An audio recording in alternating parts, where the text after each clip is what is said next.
Finally, there's a lesson here that I hope Nicole learns and all younger people learn. It's not fun, but it's the truth. In the working world, everyone is expendable. Everyone is replaceable. Now, you're not expendable as a human being. I'm not saying that you as a human are expendable. You're not expendable in certain contexts, like in the context of your family. You're not an expendable person. But at your job, you can be replaced. And eventually, one way or another, you will be. Whether you quit, fired, laid off, retired, one way or another, eventually you're replaced. And that's the case for all of us. But you can greatly mitigate your replaceableness. You can make yourself much less expendable. You can make it so that though you can still be replaced, there are not that many people who can replace you. Your own vulnerability in this regard, the reality that you will never be entirely indispensable, that shouldn't be a cause for despair, but rather it should drive you and make you more ambitious and innovative and propel you to work harder. Not in a paranoid way, but just in a staying humble and working hard kind of way. And if it does motivate you that way, then even if and when you are replaced, you're nearly certain to continue on the path to success, though by the way of a detour. We will always be, to one degree or another, expendable at our jobs, but you can become virtually undeniable in pursuit of your larger goals. If you hone your abilities, if you never become entirely complacent, if you work harder than everybody around you, you will be successful. It is virtually guaranteed. I have never known in my life a hard-working, talented person who was not by some measure successful. Maybe not rich, but rich is one potential manifestation of some forms of success. It is not in and of itself success. So maybe I'm not saying that every hard-working, talented person is a millionaire, but they are all successful at the same time. So here's your problem. And it's a problem shared by many. You don't seem to be doing anything, or even attempting to do anything, that cannot be done by virtually anyone. That is the most vulnerable position you can put yourself in. When you are contributing in a way that could just as well be emulated by nearly anyone who walks in the door. In fact, your contributions can be absorbed by other people without anything really being lost. You've made yourself highly, highly replaceable. And you've deprived yourself of any leverage. Further down the professional ladder, there are some workers in the fast food industry who find themselves in the same position. They clamor for higher wages, but they have almost no leverage because their positions can be simply erased and replaced by touch screens.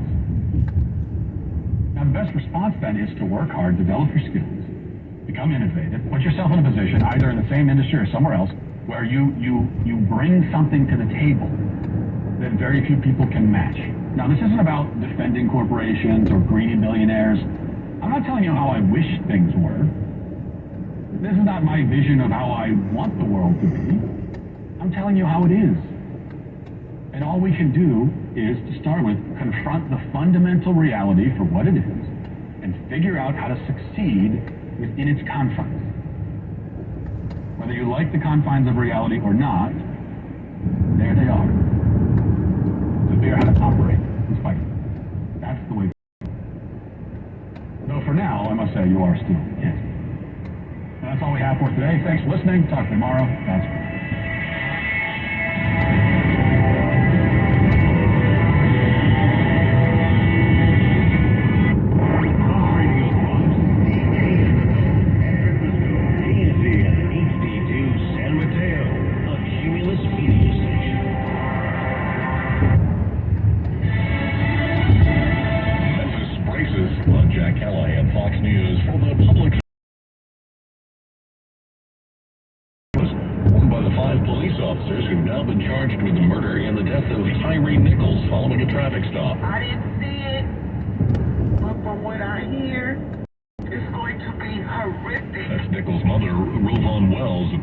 Peaceful reaction from the community during a vigil in Memphis last night for her son.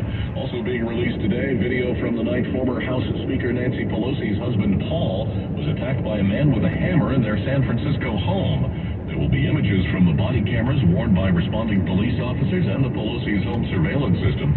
Representative Pelosi says she doesn't need to see it. It would be a very hard thing to see. That's all I told my husband was. The prosecutor had asked the court not to release the video, fearing it could be misused. The judge said no. The man charged with killing 7 people at 2 farms in Northern California this week. They told a San Jose television station he committed the killings. Chun Lee Zhao telling KNTV he had been bullied and made to work long hours at one of the farms. The agency in charge of storing and cataloging presidential documents is asking several former presidents to look around. The National Archives reportedly sent a letter to offices for the last 6 administrations asking officials to search records of former presidents and vice presidents for classified materials. The House Oversight Committee plans a transcribed interview with a lawyer for the National Archives next week. Fox's Peter Doocy. Iran now has enough enriched uranium on hand to build not one, but several nuclear weapons. According to the chief of the United Nations Nuclear Watchdog Agency, Rafael Mariano Grossi of the International Atomic Energy Agency has told the European Union subcommittee Iran has not yet built a means to deliver a nuclear weapon, and the West should redouble its efforts to stop them. America is listening to Fox News. Connect to Fox News Audio on the Fox News app. Listen to hear your favorite hosts like Brian Kilmeade, Jimmy Fallon, and Guy Benson standing up for what's live and via podcast. Just click listen and swipe right and hear the latest news updates on your time. And scroll down to hear the latest podcast from Fox News. And it's even easier to listen in the car with Apple CarPlay and Android Auto.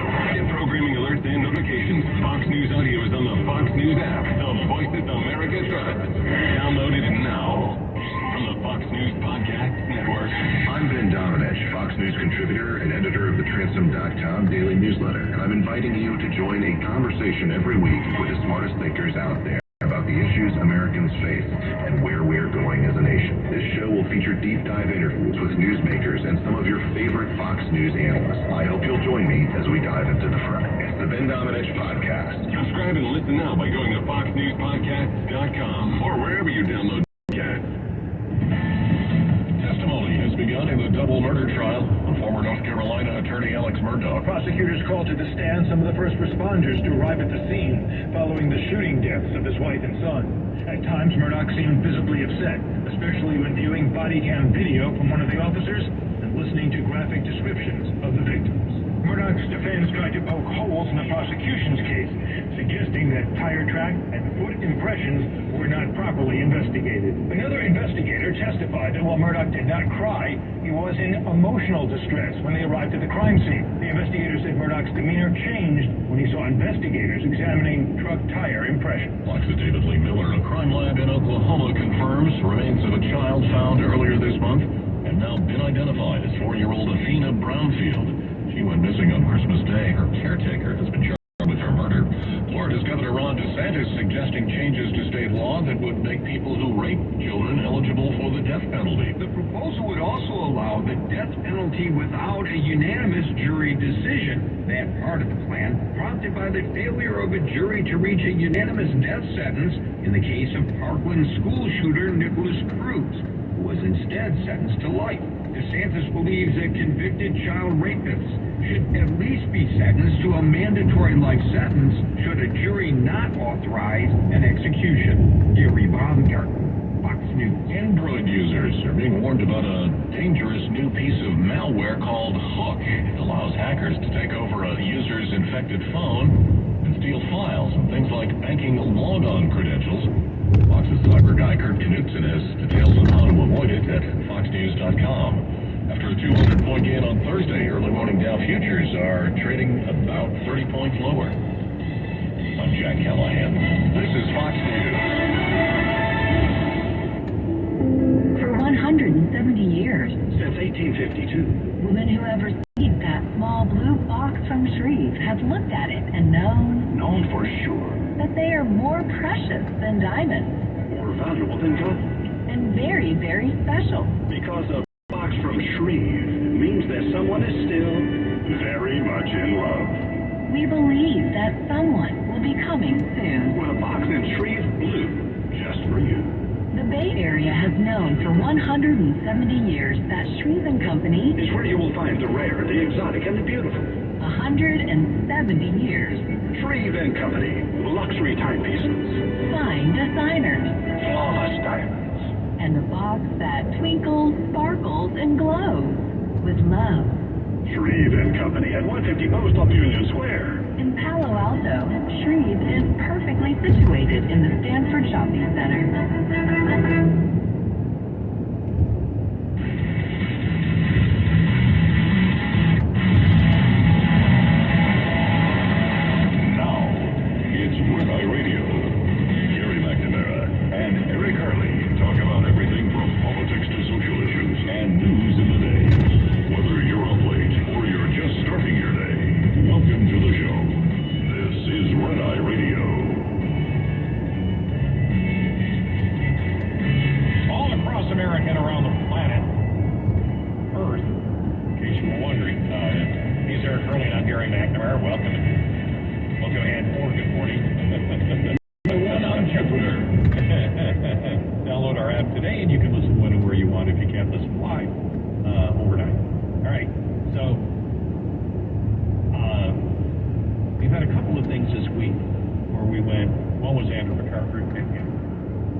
To argue with you, but if you get somebody out there who actually knows the facts and isn't afraid to debate, they can't win. They never could win. Oh, and so when I saw J.K. Rowling and what she wrote, let me get it. Here it is. I think she's listening to the show. I read this. I laughed when I saw this the other day. Men defining what a woman is, what women should and shouldn't fear, what women should and shouldn't say, what rights women should be fine giving up, and of course, what constitutes real misogyny. Get a bloody mirror. That's real misogyny, looking right back at you. And I think that we were the first ones.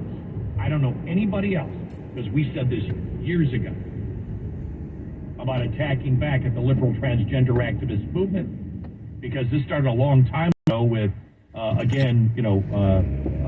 men wanting to play women's sports. This is at least a decade old. Sure. So we've been using these terms, and since they were the ones that were name calling, we said, fine, you want a name call? We'll name call back. And we'll explain our name calling. Because you're the ones that use phobic as if there's some fear. No fear. I don't fear any of that. I don't fear any person because of how they name call or use an offshoot of fear in their label against me.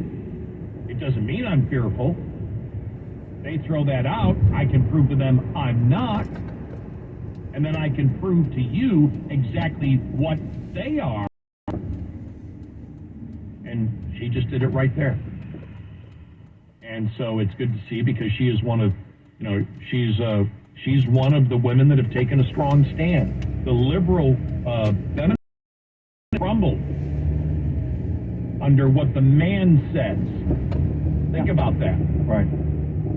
And maybe it doesn't have as much impact on a lot of, on a lot of younger people because really the feminist movement for the last couple of decades is not as strong as they were in when I was, growing up and became a teenager in the 60s and then in the 70s and went to college in that time when they really came to the forefront. Right, yeah. And it hasn't been over the last decade or two as ever present as it was then.